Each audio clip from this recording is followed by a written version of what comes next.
ناظرین کرام، جن لوگوں کو قبض کا مسئلہ رہتا ہو وہ سبزی میں ہری پیاز کا استعمال کیا کریں، قبض فوری دور ہو جائے گی۔ آنکھ میں دانہ نکلے تو ماش کی دال کا استعمال کرو، شفا حاصل ہوگی۔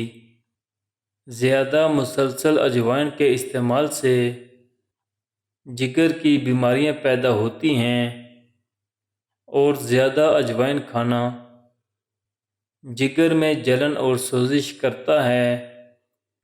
دودھ میں اسپغول اور اناردانہ ڈال کر پینے سے حمل جلدی ٹھہرتا ہے۔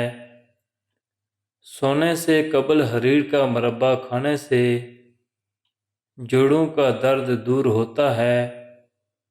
گرم دودھ کے ساتھ پانی پینے سے کھانسی ہو سکتی ہے۔ شہتوت کا رس پینے سے بلغم ختم ہوتی ہے۔ کھانے کے بعد نہانے سے رنگ سانولا پڑنے لگتا ہے۔ زیادہ دیر بیٹھنے سے لیکوریا ہو جاتا ہے۔ اکثر بیٹھے بیٹھے بازو یا ٹانگیں سن ہو جائیں تو اٹھ کر کھڑے ہو جائیں اور ٹانگوں کو حرکت دیں تاکہ خون کی گردش تیز ہو۔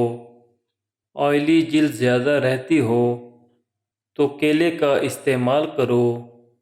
اگر چہرے کی چھائیاں نہ جاتی ہوں تو ابلے ہوئے چقندر کھائیں اور زیادہ پانی پئیں۔ جسم پر خارش رہتی ہو تو بادام کا تیل لگا کر سو جائیں، خارش ختم ہونا شروع ہو جائے گی۔ پانی کے ساتھ ہلدی کھا لو، دمہ کی بیماری دور ہو جائے گی۔ بال وقت سے پہلے سفید ہونے سے بچانے ہیں تو رات کو سونے سے پہلے چند قطرے روغن بادام کے دودھ میں ڈال کر پی لو۔ ایسا کرنے سے چند دنوں میں بال سفید ہونا بند ہو جائیں گے، سفید بال بھی کالے ہو جائیں گے۔ زکام دور نہیں ہو رہا تو گنے کے رس میں لیموں کا رس ڈال کر پی لو۔ شام کے کھانے سے دانتوں کے درد کا مسئلہ ہو سکتا ہے، کھانے کے بعد مسواک کریں۔